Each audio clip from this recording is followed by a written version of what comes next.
Welcome to PatsCast, another day of training camp action, although today the Patriots did take a step back a little bit, just in shells and shorts, perhaps due to the injury bug that is seemingly already going around the roster. We know the Patriots a couple days ago lost Christian Gonzalez to a hamstring injury. He won't be back at least this week. Looks like a minor injury, no reason to rush him, but Gonzalez is out. The corner opposite him, Carlton Davis, still no sign of Carlton Davis out there, which is not great for a guy who's making, if he reaches all of his incentives, almost $20 million a year. And they also lost Garrett Bradbury in yesterday's practice. And if you listen to the podcast, you know I just absolutely love Garrett Bradbury. But Patriots kind of taking a step back today, perhaps to help warm themselves up to some future team reps that are going to involve more than just the red zone, because on Monday, the Patriots ran red zone drills. Tuesday was also primarily red zone drills, although there was a lot more passing mixed in there. And then the third day, since they put on pads, again, they were just in shells and shorts today, but it was kind of a focus on drives and down and distance work, and for the most part, the offense looked pretty sharp. I have to say, it was another strong day for Drake Maye, and I'm trying not to get too excited about Drake Maye, but this has been an exceptional training camp for him. He still is yet to throw an interception. Again, he should have had one on day one if Jabril Peppers didn't drop his pass, but Maye has been perfect out there. Not completion-wise. A lot of red zone work the last couple of days, so of course that's going to bring the completion percentage down a little bit. But on Wednesday, he went 10 of 13 with a touchdown and just 2 sacks in team periods with Drake Maye out there, which is an improvement for the offensive line. That doesn't mean there weren't some offensive line issues today, which I'll get to in just a second. But Drake Maye stepping up as a leader, hosting players in North Carolina, being vocal out there in training camp, and he's showing up, taking care of the football, and they're doing some interesting things with him. And, there's only so much reporters can say. They can't exactly talk X's and O's coming out of these practices, but there are some more QB design run plays for Drake Maye than we saw last year with Alex Van Pelt. I think there were maybe 2 last year with Van Pelt. I'm not super confident in Josh Dobbs as the backup, although he did have a pretty good day himself today. But so that does worry me about running the football a little bit with Drake Maye. But you got to use his legs. He's a dual threat quarterback, and I think Josh McDaniels is going to find that balance between him standing in the pocket, running the Earhart-Perkins offense that the Patriots ran for many, many, many years, and then unleashing him so he can either make plays downfield or make plays with his legs. He made a play downfield today, a 40-yard touchdown bomb to Kyle Williams right down the sideline, perfectly placed over DJ James and above Kyle Duggar as well. DJ James actually had a pretty good camp so far. Kyle Williams, we'll get to him in just a second, but he's showing up as well. He's making a real argument to be in that starting lineup, at least in that starting rotation, but going to be hard to surpass Kayshon Boutte, and of course Pop Douglas and Stephon Diggs are kind of a lock to make that starting lineup. But big pass downfield for Drake Maye. Again, he went 10 of 13 today with the touchdown pass. He is mastering Josh McDaniels' offense. Really takes the first read. Open receiver, not wasting any time out there. He knows he does not have the best offensive line in the NFL, not even close, but death by 1,000 paper cuts. That's always been the way with Josh McDaniels, but, it helped when you had Tom Brady, who could throw it downfield on occasion. This isn't going to be the Mac Jones offense, where it really is truly death by 1,000 paper cuts, and then you can't do anything in the red zone and settle for a field goal. Drake Maye can make big plays downfield, so I think this is the perfect scenario, the way things are going so far with the offense being competitive each practice throughout training camp. Notable completions today. Drake Maye hit Hunter Henry, Demario Douglas, hit Austin Hooper twice in the same seam route, Stephon Diggs twice, including on a blitz beater, and of course the touchdown pass that I just mentioned to Kyle Williams. So a lot of poise, maturity, no turnover-worthy plays for Drake Maye. sky is the limit for this kid. Really going to be interesting next week when the Washington Commanders come to town for joint practices, and you get to do a little bit of comparison and contrasting with Jaden Daniels over there in Washington, who knows what the ceiling is on Jaden Daniels. Like, it's hard for him to improve much on what he did last season, right? I mean, the improvement at this point is him either winning the Super Bowl or winning the MVP. Like, he's up there now in the top echelon of NFL quarterbacks. So, Drake Maye, same draft class. I think it isn't a fair comparison because Jaden Daniels played, I think, 5 years of college, whereas Drake Maye had less time. I think he's 2 years younger than Jaden Daniels. But, we're seeing the maturity there with Drake Maye and a real competent offensive coordinator. That's going to be fun to see how those practices play out beginning next week. In other news, Josh Dobbs actually was pretty solid today. He did have 1 sack, but went 8 of 10. Maye's the starter, of course, but combined between Josh Dobbs and Drake Maye, they went 18 of 23 with a touchdown and 3 sacks. That is an improvement from where they were just a couple of days ago in camp. So the quarterbacks coming into their own. Of course, you have Ben Wooldridge as the third string, who looks pretty good out there, an undrafted guy. Probably the future backup to Drake Maye, but Josh Dobbs is very much a Drake Maye style quarterback. He is also a dual threat, probably more of a mobile QB than Drake Maye, if I'm being honest.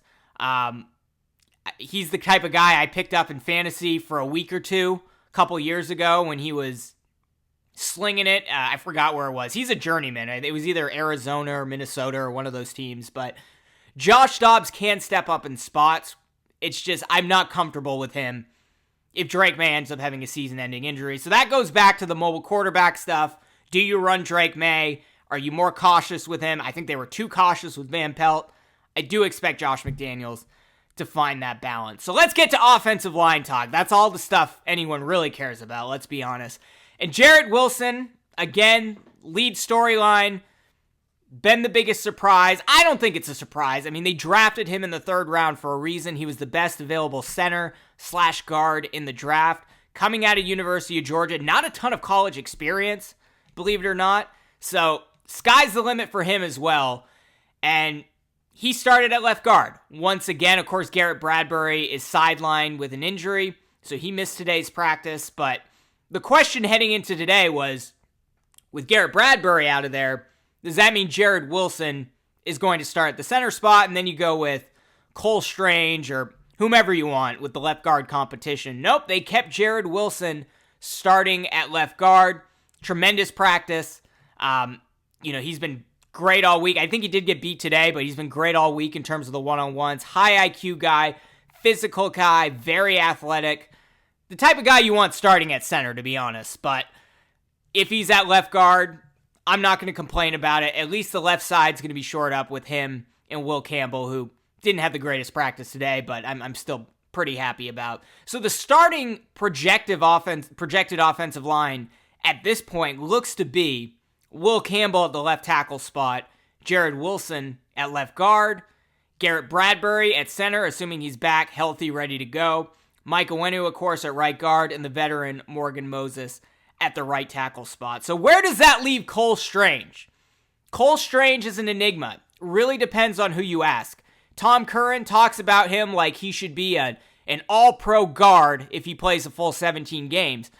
Greg Bedard talks about him like he probably isn't even going to make the roster. And he had a pretty rough day today, struggled in one-on-ones, went 0 for 2.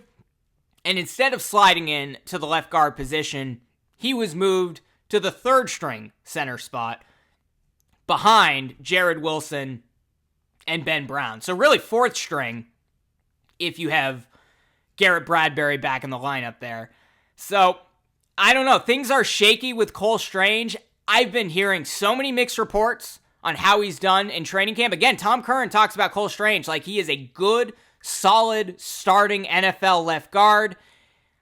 I'm not hearing that from a lot of other Boston beat reporters. Many others are saying he's been shaky in team periods. Obviously, he struggled in one-on-ones today. I'm not sure. Maybe they just moved him there today to give some other guys a shot at the left guard position. There's a ton of competition there. You got Layden Robinson. You got Sidy So. You got Caden Wallace, who's no longer playing the tackle position.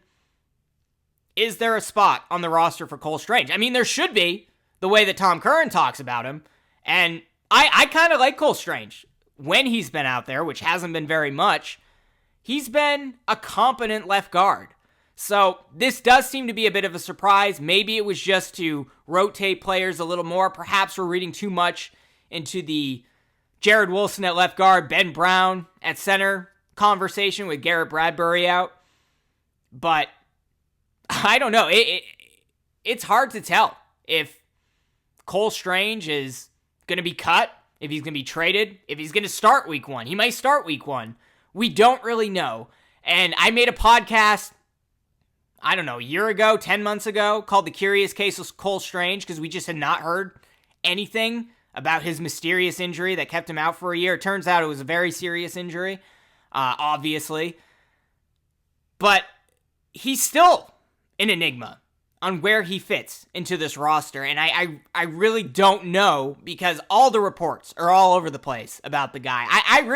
My hope was it was Will Campbell at left tackle, Cole Strange at left guard, Jared Wilson at center, and Owenu and Morgan Moses on the right side. It still could potentially be that, but, you know, they gave Cole Strange reps at the center position at the Senior Bowl. He played center for a couple of games last year, kind of flamed out at the position then, but he was also center in a West Coast offense, which a lot of the responsibility falls onto the shoulders of the center. Not to say it's not complex in Josh McDaniels' offense, because it very much is, but I thought he would be a much better fit at the center position, and you might as well try him out with all the QB center exchange issues that we've seen with Drake Maye and Josh Dobbs, with Garrett Bradbury and Jared Wilson throughout camp. But I like Ben Brown, too. I think Ben Brown is a solid backup. I think he was more than competent last season, had some rough games from time to time, but he was the starter today with Garrett Bradbury out. So I have no idea what's going on there, but one thing that I think I'm 99% sure of is Jared Wilson will be starting either at left guard or center come week 1. So let's get to Will Campbell. He didn't have a great day today. Gave up 3 pressures, including a sack to K'Lavon Chason. I think I got it right. Let me know. K'Lavon Chason. That's the way you pronounce it. I was saying Clavin Chason. It's K'Lavon Chason. Or maybe I'm still wrong. Let me know. I'm curious. But gave up a sack to him. He's been dominating all camp, by the way. Also had a bad one-on-one loss to rookie Braden Swinson, drafted in the middle rounds. Also from LSU. So those guys were teammates. So perhaps they know each other's strengths and weaknesses. So I'm not going to read too much into the one-on-one stuff with Will Campbell. He actually had a pretty good Tuesday with the one-on-ones against Keon White, who dominated him on Monday, both in pads. So Will Campbell had a good day 2 in pads. Took a little bit of a step back today. I'm not too worried about him. He's still decent in team periods. I know he gave up 3 pressures and a sack today, but for the most part, Will Campbell, like, they don't have anyone else at left tackle. It's got to be Will Campbell. You took him at 3rd overall. It has to be him, and he's had more positive practices than negative ones, even if today was indeed negative. But it wasn't a full-on 100% physical practice, just shells and shorts. So Will Campbell, when they've actually had the pads on in team periods, has been very good at the left tackle spot. So I'm not going to worry. I'm not hitting the panic button quite yet, but it is something to watch, of course. Caden Wallace. Haven't talked about him much. Failed as a right tackle, transitioning to left tackle last season. Didn't even play much at right tackle because of his injury concerns. He had a good practice today. He went 2-0 in one-on-ones. Mike Vrabel said he's a big, strong, powerful kid, headed in the right direction. Looks like he may be your backup left guard or backup right guard, depending on who goes down. Also in that competition, Layden Robinson still seems to be struggling during team periods, but he did very well today in one-on-ones. That's about it for the positives with the offensive line. DeMontre Jacobs got smoked twice by Truman Jones in one-on-ones. This is the issue, right? Will Campbell goes down. Morgan Moses goes down. You don't got a lot. I think Vidarian Lowe hasn't practiced yet. I think he's fine as a backup left tackle, so eventually he'll be back. I'm not too confident in Demontre Jacobs. He couldn't make a team last year, and the Patriots picked him up, and he ended up starting a handful of games, maybe the majority of games, at the right tackle spot. Don't love the guy. I do not love Demontre Jacobs. Yeah, he works hard, right? But he just does not have the makeup, really, to be not just a starting NFL right tackle, but even a backup. And he got smoked twice by Truman Jones one-on-one today. Tyrese Robinson, another offensive lineman, also got embarrassed by Keon White, who took him to the ground. So they need some more help at tackle. And Patriots also cut a tackle today. The Durant kid, who played in the UFL for the DC Defenders, really liked the guy, one of the best tackles, if not the best, in the UFL, but he was cut today. So, clearly not showing up and playing as they expected in camp. I thought he would be a solid backup at either the right or left tackle spot, but offensive line is always going to be the shaky unit on this team. The positive news is Will Campbell's been majority positive so far. Jared Wilson has been incredible. Micah Wenu, been talking about his conditioning a lot, but really haven't been talking about his play a lot. He is quietly having a pretty good training camp, and Morgan Moses was out there a lot today. They're kind of managing his workload as a 34-year-old veteran, but he played pretty well in today's training camp. Really, that center spot is the biggest concern right now. Whether it's Garrett Bradbury or Ben Brown, center of the line probably will be an issue this season, unfortunately. As for the receiver spot, Stephon Diggs, Mario Douglas, and Kayshon Boutte remain the starting trio out there. But Kyle Williams, he's pushing for it hard right now. He had that 40-yard touchdown catch today, deep bomb from Drake Maye on the right sideline. It's going to be a rotation between those four guys as a trio, or really it's going to be Stephon Diggs, DeMario Douglas out there most of the time, and then Boutte and Kyle Williams platooning. If I had to predict right now on July 30th, a lot could change between now and mid-September when week 1 finally hits. But you also got Jalen Polk and Javon Baker, who got reps with Drake Maye. They're competing for the wide receiver number 5 and number 6 spot. And of course, Mac Hollins at some point should be in that mix. He should be battling it out with Boutte and Kyle Williams if he's the player we expect him to be. But overall, the receivers, this is a very good problem to have. In 2-on-2s in the low red zone today, Maye connected with Diggs against Kyle Duggar. Douglas beat both Epps and Marcellus Dial. Short post pass to Javon Baker at one point. And then Maye also hit Travion Henderson, the rookie running back, in the right flat versus Marcellus Dial in the 2-on-2s. Dobbs also hit Efton Chisholm twice. Efton Chisholm also having a solid camp. The only issue is the wide receiver room is so crowded. Is there even a spot for the guy? Tearing it up out there with Josh Dobbs in the backups, but he's not really being worked in as much as Jalen Polk and Javon Baker with Drake Maye. So that is a little bit of a concern. Of course, Polk and Baker are getting plenty of action with Josh Dobbs as well. But I'd love to see Efton Chisholm get more of an opportunity with all that we've talked about, with his quickness, with his incredible hands, maybe the best hands on the team as a receiver. But he's not very fast, and he's very small. But he's wearing pads now, or at least they've had a couple padded practices. I'd love to see Efton Chisholm get some more opportunities with Drake Maye, because if he is who we think he is, he should make this team, right? And he is getting some work on special teams, and I think that's ultimately the plan, is to kind of take a Julian Edelman approach with Efton Chisholm, work him in on special teams as a rookie, and then when guys start going down, you work him in on the offense, and then by year 2, year 3, he's an everyday slot receiver. But still, is there a fit for him? You got DeMario Douglas as your go-to slot receiver, who I really think is going to have a breakout year with Josh McDaniels. Not that he didn't have a good year 1 and year 2, because he did, but I think Pop Douglas is probably going to lead the team in receptions this season. Nothing against Stephon Diggs, but Stephon Diggs is going to be an explosive playmaker. Demario Douglas is the guy you dink and dunk it to on those quick slant routes in the slot spot, as they did many, many times with Julian Edelman, Wes Welker, Troy Brown, etc. And I don't know if Efton Chisholm, there is a spot for him on this roster when all is said and done, but it's worth keeping him around, at least on special teams, and seeing if you can work him into the offense. But here's an argument for Jalen Polk. First of all, since Jalen Polk has come back, he came back on Monday after sitting out the first few practices of camp. He's done a pretty okay job, and he's a good blocker. That's something we're all missing. This is going to be a run-heavy offense. You got Ramondre Stevenson, Antonio Gibson, and Travion Henderson, who when all is said and done is probably the best running back in that rotation. They're going to run the ball a ton, and you're going to want a guy like Jalen Polk out there blocking instead of, let's say Demario Douglas, who's probably not going to do much as a blocker, who is basically my height. He's 5'6", 5'7". He's not a big guy.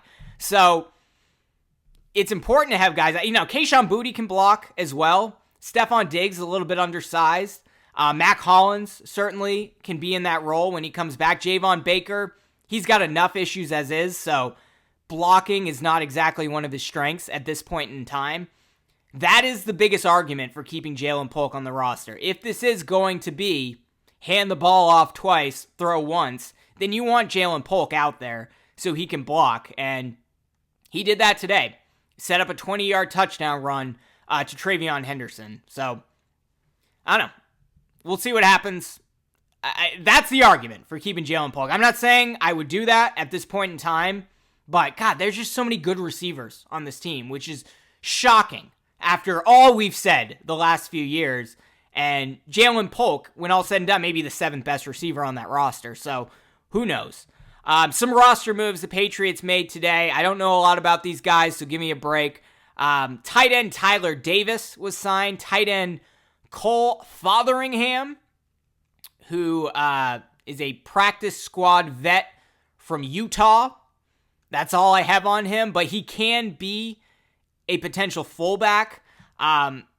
Patriots put Brock Lampy, the guy they signed in undrafted free agency, looked to be your bread and butter Josh McDaniels fullback. He's out for the rest of the season. Not sure we'll ever see him again in Foxborough.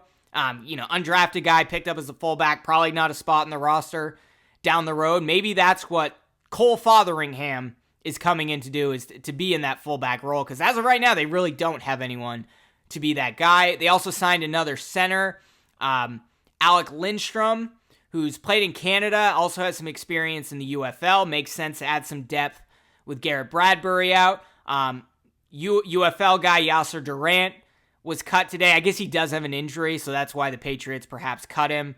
They also cut Demir Blakumsey, the wide receiver, and running back Travion Williams. Not Travion Henderson, Travion Williams. So, ton of depth now at the tight end position, which doesn't make a ton of sense because you have Austin Hooper, Hunter Henry, and Jaheim Bell, who I think we're underrating Jaheim Bell and his contributions that he's going to make this season. Mike Vrabel's been working with him a ton throughout camp. There's a clip of him working with Jaheim Bell today. So I don't really understand these tight end additions unless Cole Fotheringham is supposed to be your go-to fullback. But hey, they're adding some depth at some positions. You have a 90-plus man roster right now. They're going to have to start making some cuts soon. Might as well get some other guys out there to see how they fit as you start making those cuts. Quieter day for the defense, I will say, which is good news because I don't think any of us are that worried about the defense. What worries me, of course, is the health of Christian Gonzalez and Carlton Davis, because you don't got those two top cornerbacks out there. They're going to get ripped apart by all of the great receivers in the NFL. Even if the Patriots don't have a great schedule, they are going up against some solid receivers. So you hope they're both back out there, but it was a quieter day. I mentioned K'Lavon Chaisson with the sack on Will Campbell. Jeremiah Farms had a sack, and there were some pass breakups today from Alex Austin, who's basically your cornerback number one, and Craig Woodson, the rookie that they brought in, who's also having a very good camp, and I think there will be a spot on the roster for Craig Woodson. Anthony Jennings had 2 run stops and forced a fumble to Austin Hooper. I know Hooper's just getting back, so I'm not going to be too worried about that, but, you got to hold on to the football. Keon White didn't have a great practice. Again, he was 0 for 2 in one-on-ones after really looking good in one-on-ones and pads on the first day. Sorry, I'm kind of losing my voice here. Of course, Christian Gonzalez out, Carlton Davis out. We haven't seen Jelani Tavai. Harold Landry got a day off. Joshua Farmer got a day off. And City So has a new injury, although I guess he had a pretty good day today. No idea where City So fits with all the plethora of guards that the Patriots have, but he went down with an injury. And of course, Morgan Moses got a little bit more time, but he's still been a bit limited in practice, and they're limiting Christian Barmore. Morgan Moses is not a defensive player, but I'm talking about the players that are limited. But Craig Woodson, as I said, he's continuing to get starter reps, so we'll see if he continues to do so once you have Davis and Gonzalez both back out there, but so far, so good. That is a good late-round draft pick. It's always hit or miss with these late-round draft picks, and Craig Woodson has showed up so far. Kicker competition. Both Parker Romo and Andy Borregales were perfect today from 33, 40, 48, and 53 yards. Still a very tight race between those two kickers. You hope Andy Borregales gets the edge. You don't draft a kicker, especially the first kicker, taken in the draft if you don't intend on him making the roster, but Parker Romo's been a lot better than we expected, and as a guy who saw him plenty in the XFL and in the UFL, I haven't spoken very highly of him, but whatever he's done in the last 6 months, Parker Romo seems like a very different kicker out there. Now, both of these guys, Parker Romo kicking in a dome in San Antonio, Andy Borregales kicking at the University of Miami. I don't think he had any games on the road in cold weather locations, not that I know of, with bad weather. So how are those guys going to look in the elements? It's not like you can really test it right now. So that's something that has to be a consideration, and neither has much experience in that. So they're going to kind of platoon, I think, in the preseason, and eventually the Patriots are going to have to settle on a kicker. But as of right now, I think Parker Romo's the guy, which is crazy. I can't believe I'm saying that, but Borregales had a good bounce-back practice today. Again, both were perfect from 33, 40, 48, and 53 yards. We'll see how it plays out. What else happened in practice today? Joe Mazzulla was on hand. So that's something that all the Boston coaches do. They all visit each other and watch practice. I don't know how that's helpful. It's great for PR. As a fan of all the Boston teams, I love seeing Joe Mazzulla and Mike Vrabel talking it up. But what are they actually learning from this? These are very different sports. One guy has a 90-plus man roster that's going to be in the 50s very soon. The other has a roster in the teens where only 7 or 8 guys actually play. Basketball has far more divas, and the divas can speak out because you don't have a lot to work with behind them. Superstars rule the NBA. The NFL, there's constant rotation. So I don't know what these guys talk about, but Joe Mazzulla was at practice, if that's important to you. But that's it for this episode of PatsCast. Might try to squeeze in a podcast tomorrow. I'm working 60-hour weeks right now at my real job, so you got to pay the bills, so it's been hard to squeeze these in. But if it is a legit practice tomorrow, we'll be back at PatsCast. Rumor has it is a walkthrough, so I don't know. If that's not the case, we'll be back next week when the Patriots are back in pads. And, of course, the Washington Commanders are coming to town for a joint practice next week. And then Friday, Patriots have their first preseason game against the Washington Commanders. Going to be a good test. You hope the Commanders play a lot of their first starters out there, and the Patriots do as well. But considering it's week 1 of the preseason, I'm not sure we're going to get much. Those joint practices, however, are going to be very important for determining the status of where the Patriots are at right now. But that's it for this episode of PatsCast. If you're watching on YouTube and you like this video, smash that like button, subscribe to the channel, hit that notification bell, or subscribe if you're listening on Apple Podcasts or Spotify. We'll be back at some point, either tomorrow or next week. Whenever that is, we'll see you then.